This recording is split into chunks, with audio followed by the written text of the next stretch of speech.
नमस्कार, मेरा नाम राजीव कुमार बजाज यानी आरकेबी और मैं हूं इस वक्त एडवोकेट प्रदीप नंबियार जी के साथ। प्रदीप जी नमस्कार। नमस्कार सर, नमस्कार। और हम दोनों हैं कहां पर? नेशन नाउ पर।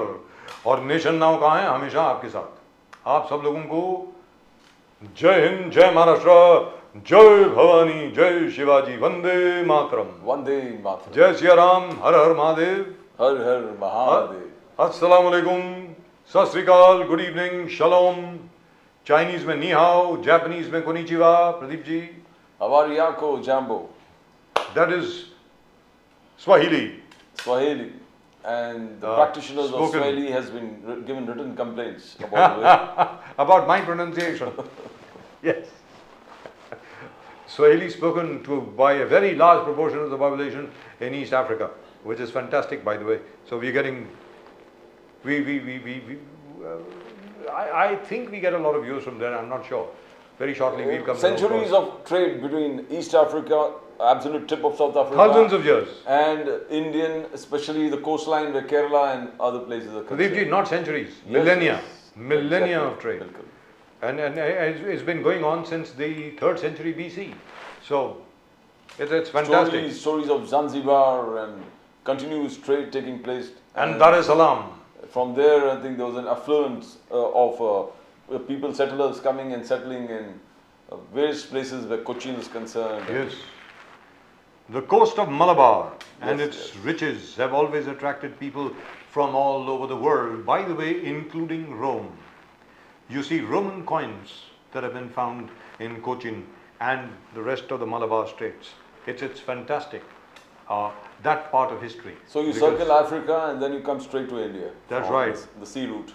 Via the Cape of Good Hope. Yes. But then the Cape of Good Hope got discovered by the Europeans because Vasco da Gama was able to circle that particular area. That route was known only to the Arabs earlier, and they protected it very, very zealously till I think Vasco da Gama, considering the history of the land that he comes from, he was able to capture a couple of Portuguese navigators and torture them into revealing the sea route. That's what they say.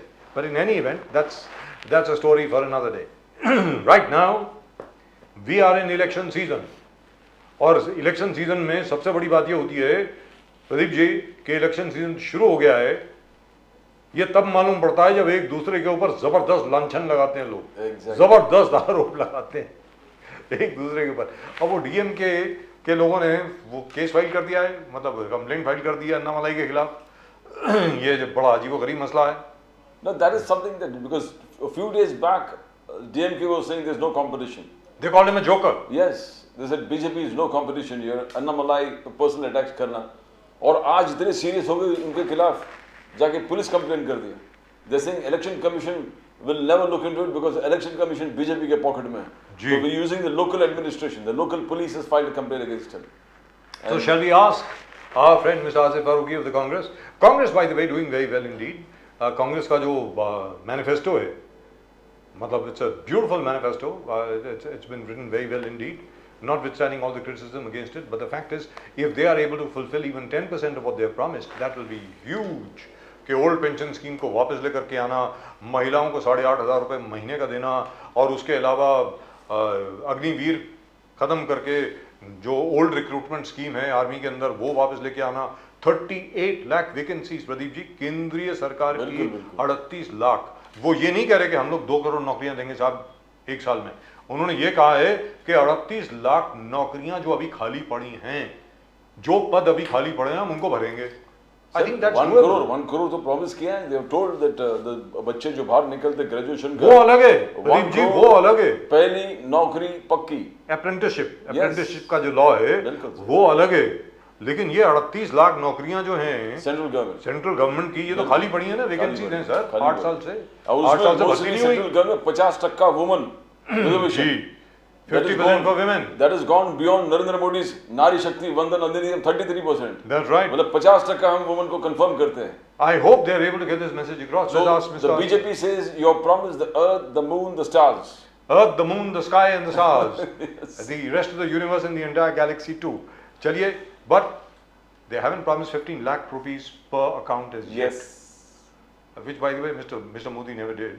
exactly. He actually said कि अगर जो Swiss बैंकों में पैसा अगर वापस आ जाए तो हर एक के अकाउंट में 15 लाख आ सकते हैं ऐसा उन्होंने कहा। और उसके बाद जब भारतीय जनता पार्टी के प्रवक्ताओं ने कहना शुरू कर दिया 15 लाख रुपए एक अकाउंट में, nobody contradicted them. खैर, let's go straight across to Asif Farooqui साहब। फारूकी साहब नमस्कार। नमस्कार सर, नमस्कार। सॉरी इतने दिन हम दूर रहे। कोई बात नहीं सर, रमजान सर आप रोजे पे रहे होंगे। सर ईद कैसी रही पहले तो ये बताइए। बहुत अच्छी थी, थैंक सर यू। अभी तक बिरयानी आई नहीं आपके घर से। बस सर आप ना आने बिरयानी वाले आई, आपने कहा कोई ना टाइम सेवैयां आई, ना कुछ और आया, मिठाई भी नहीं आई। सर कुछ तो खजूर आई भेजो, सर, खजूर कुछ तो भेजो, खजूर ही भेज दो, कोई बात नहीं। खजूर आई थी प्रदीप भाई। खजूर तो आपका खा लिया हमने।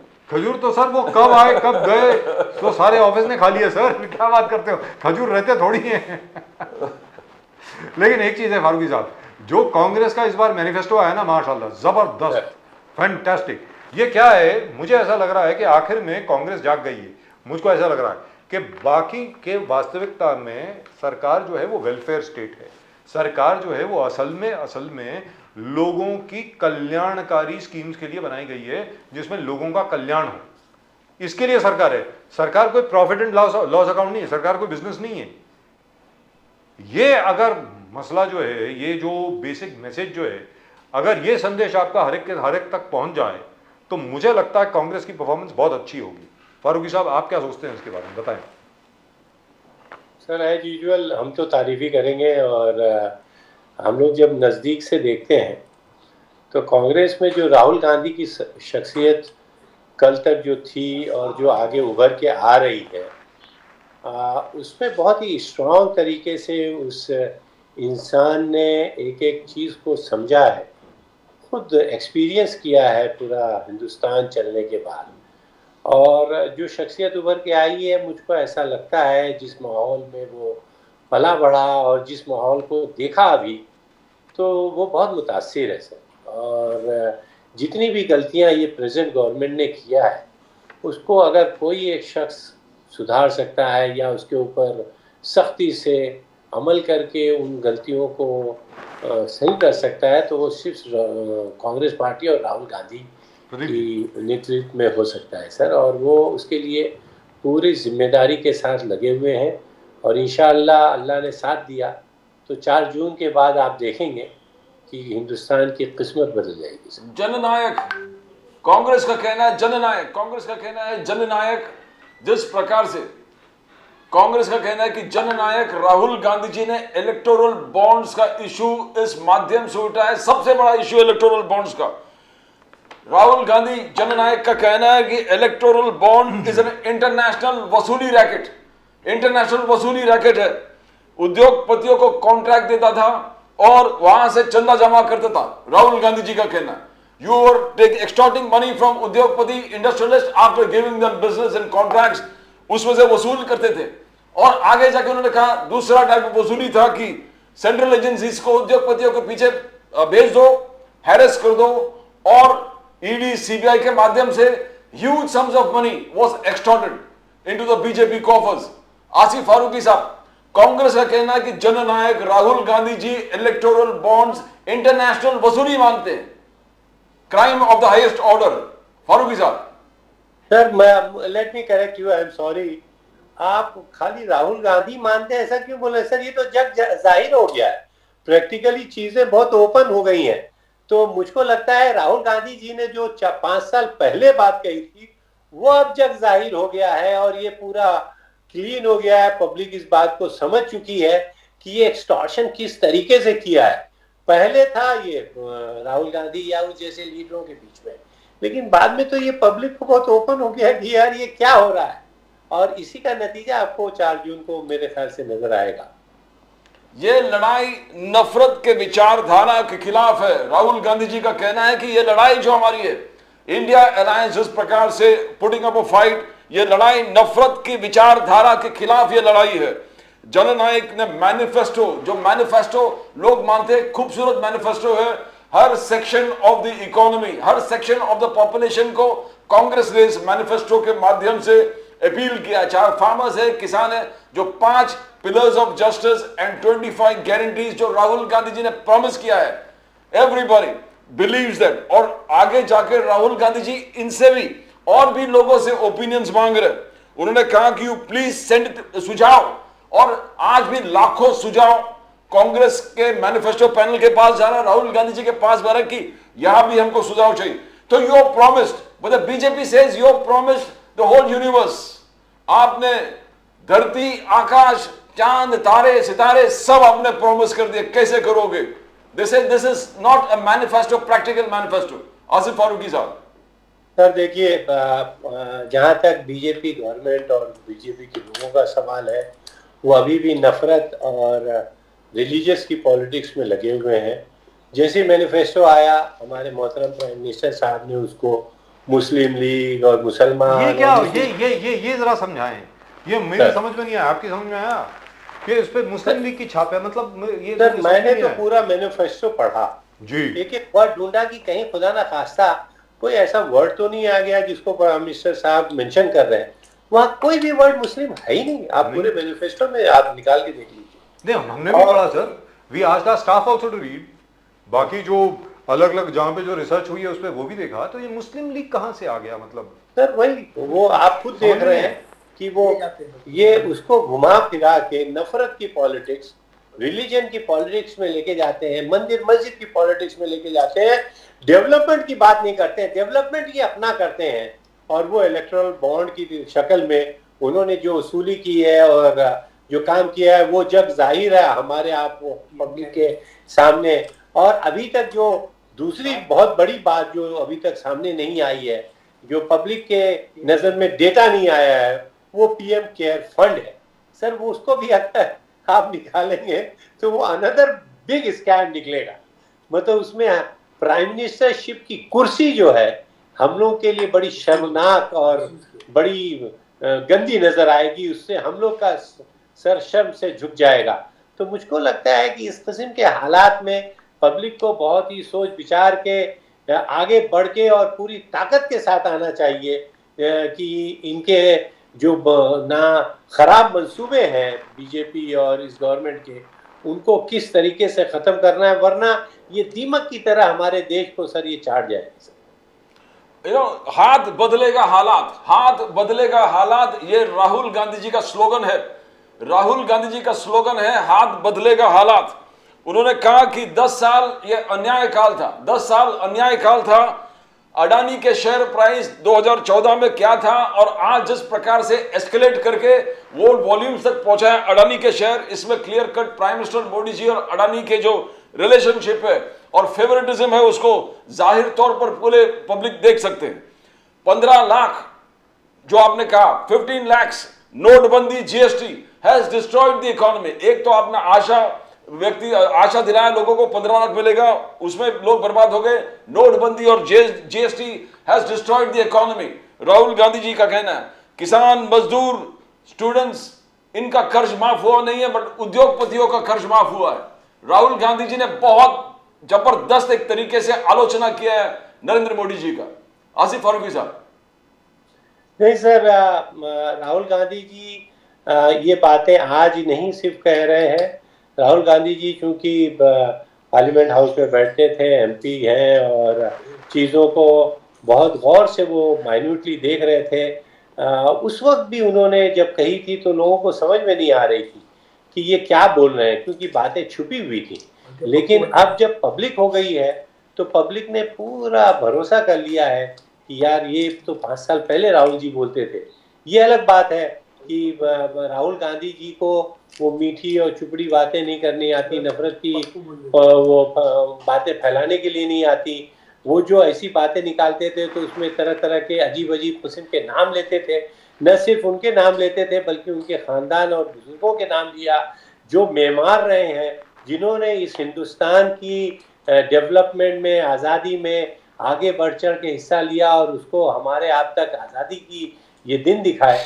उनके बारे में हंसी मजाक के चुटकुले करते रहे हैं। तो मुझको लगता है ये बहुत सीरियस इशू है और इस पे हम सब देशवासियों की जिम्मेदारी बनती है कि हम लोग इस गंदी सियासत वाली पार्टी को उठा के सेंटर से फेंकें और अपने देश को बचाएं सर। तो यहाँ पर एक बड़ी अजीबोगरीब चीज़ सामने हो रही है कि हमारा जो कॉरपोरेट मेन स्ट्रीम मीडिया है, कोई भी बात अगर किसी भी कांग्रेसी के मुंह से निकल जाती है उसको लेकर के तो वो पकड़ लेते हैं। वो कहते हैं कि साहब ये गलत है, ये भी गलत है, आपने ये कैसे कह दिया, वो कैसे कह दिया।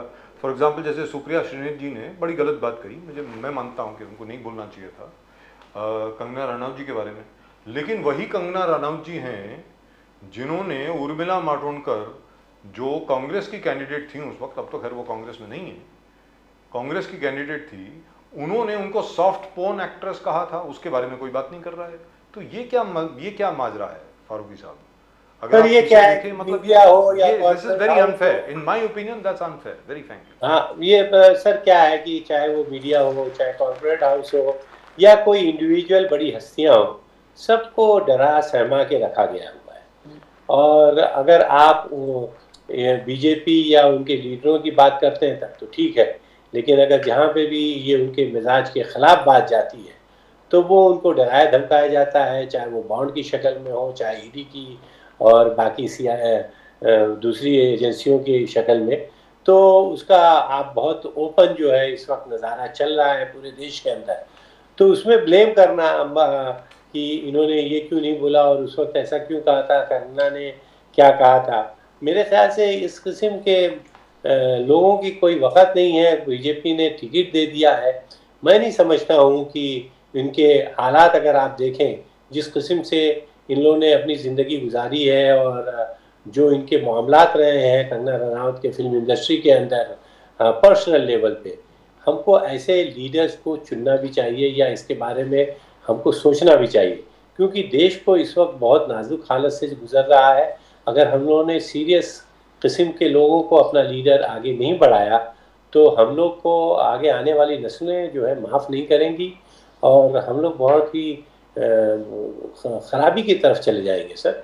और यहाँ पर माफ़ कीजिएगा, अपने वीरभद्र सिंह जी के जो बेटे हैं, क्या नाम है उनका पति भी, विक्रमजीत सिंह है ना उनका, विक्रमजीत सिंह साहब जो हैं, उन्होंने एक बड़ी फतेह की बात बोली। उन्होंने कहा कि यार अभी हिमाचल प्रदेश में हाल ही में इतनी बड़ी आपदा आई, आपको भी याद होगा, हम सब लोगों ने तस्वीरें देखी, लैंडस्लाइड हुई, ज़बरदस्त बाढ़ आई, ना जाने क्या कुछ हुआ।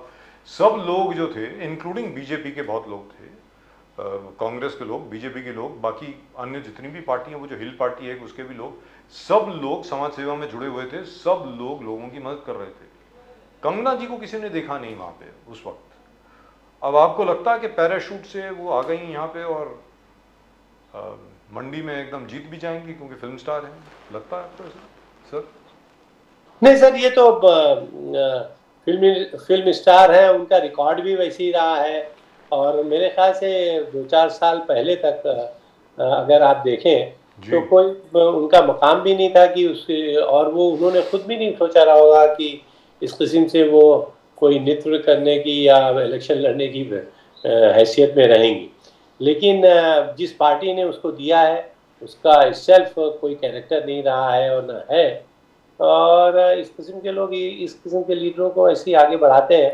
आई डोंट थिंक कि हिमाचल वाले उसको अपना लीडर मान के। और यूपी वाले सर, आदरणीय सम्माननीय अरुण गोविल जी वहाँ से खड़े हैं मेरठ से, मतलब सर मेरठ क्या है आपको बहुत अच्छी तरीके से मालूम है। मैं तो वहाँ पता नहीं कितनी बार जा चुका हूँ, क्या क्या कर चुके हैं वहाँ पर क्या क्या हादसे हुए आपको याद होगा 1987 में।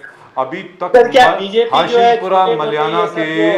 हाशिमपुरा मलियाना के जो जख्म हैं वो अभी तक भरे नहीं हैं।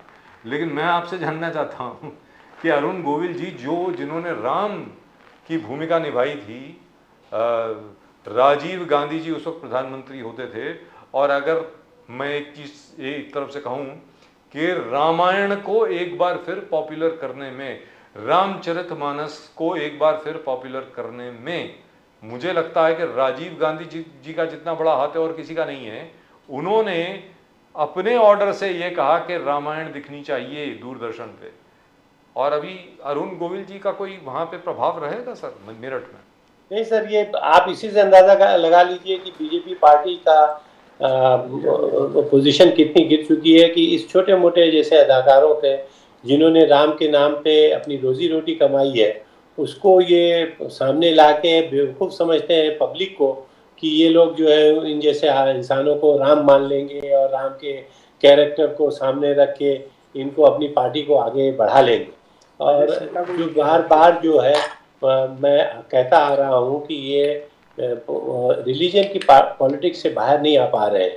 आपने सुना होगा सीता को भी ये लोग बीच में लेके आए और एमपी बनाया और जी, इस तरीके जी। से उसको वो किया। तो मुझको ऐसा लगता है दीपिका चिकालिया जी को भी इन्होंने चुनाव लड़ाया था। साध्वी को भी पिछली बार दिया इन्होंने। हाँ, तो ये सारे जो हिंदू इमोशंस हैं उससे वो खेलते रहते हैं और उसको इनकैश कराना चाहते हैं। योगी आदित्यनाथ जी ने कहा कि बालाकोट स्ट्राइक, सर्जिकल स्ट्राइक्स ने देश में, मोदी साहब ने दिखा दिया कि ये नया भारत है। अब सेना और सीमा पर अटैक बर्दाश्त नहीं करेंगे, हम लोग घर में घुस के मारेंगे।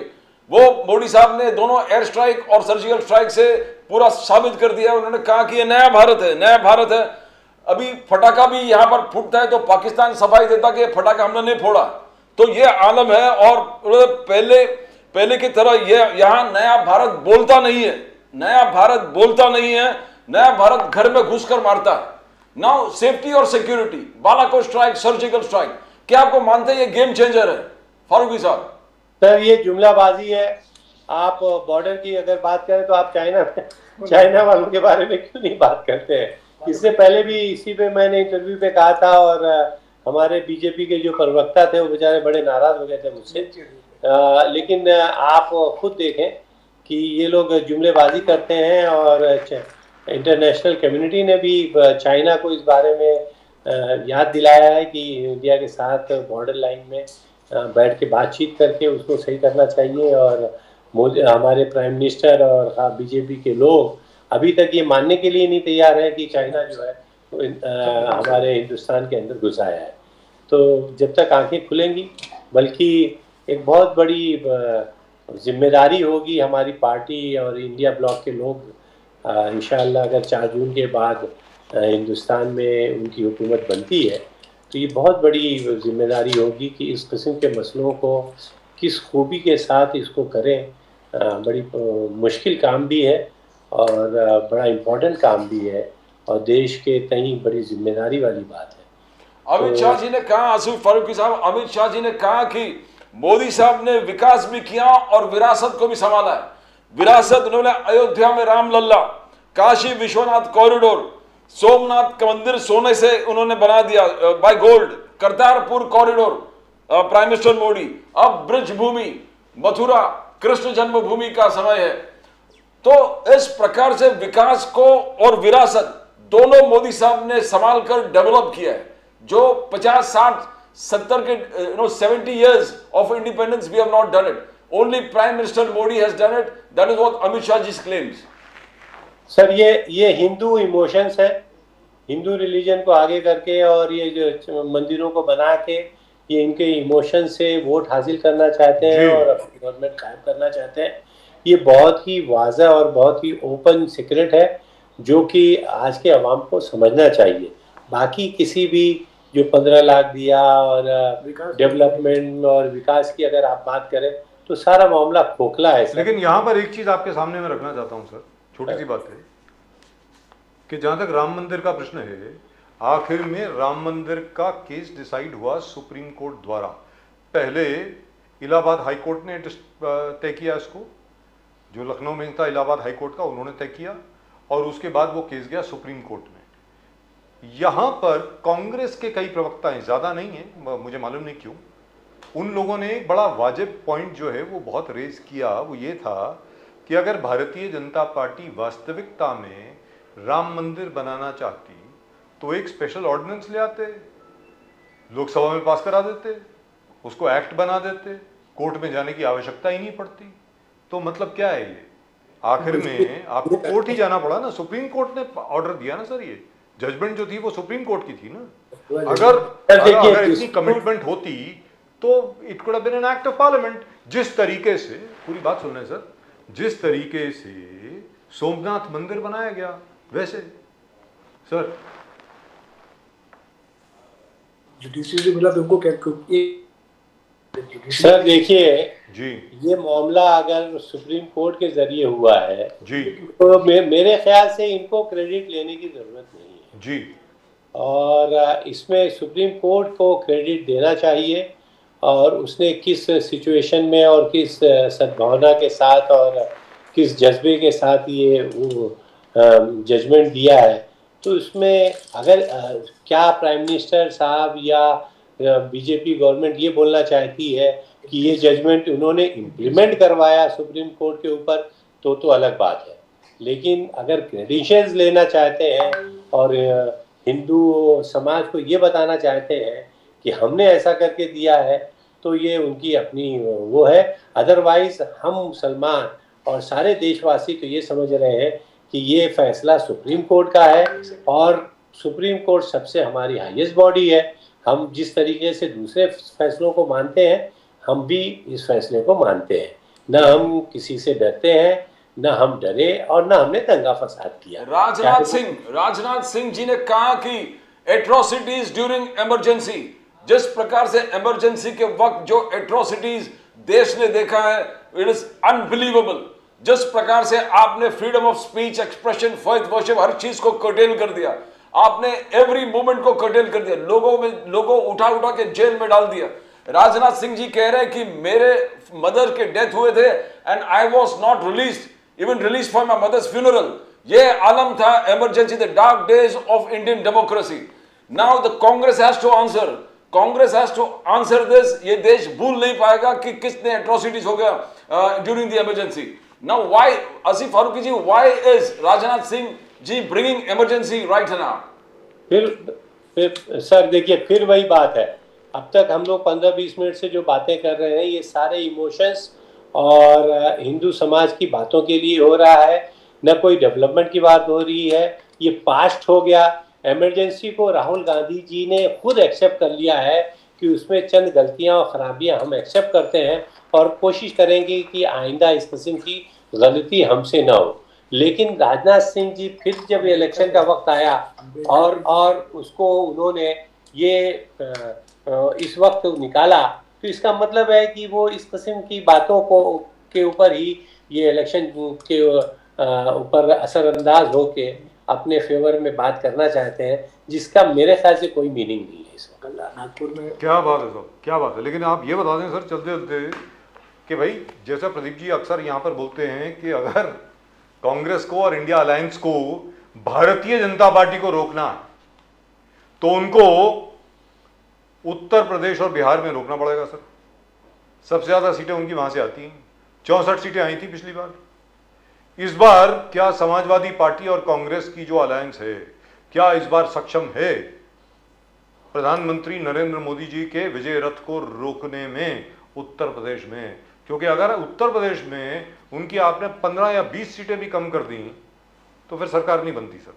बताएं सर, जो जिस तरीके की सिचुएशन अभी इस वक्त हो रही है, और अगर ईवीएम का कंट्रोल हम लोग उनके हाथ से निकाल लें, तो मुझको पूरा यकीन है, मैं इल्जाम नहीं दे रहा हूं, लेकिन कुछ ऐसे हादसे जरूर हुए हैं जिसकी वजह से ये एक शक पैदा हो रहा है कि ईवीएम जरूर कहीं ना कहीं गड़बड़ी कर रहा है और काम कर रहा है। जो इतना रेजिस्टेंस इलेक्शन कमीशन भी नहीं मान रहा है कि वीवीपैट को वो गिना जाए, और मुझको लगता है एक बड़ा फैसला सुप्रीम कोर्ट के अंदर है जो आइंदा आने वाले दिनों में वीवीपैट को लेके आने वाला है। तो मुझको लगता है उसमें कुछ चंद बातें ईवीएम के ताल्लुक से क्लियर हो जाएंगी, और हो जाना चाहिए, और नहीं होती है तो हमारी बदकिस्मती रहेगी।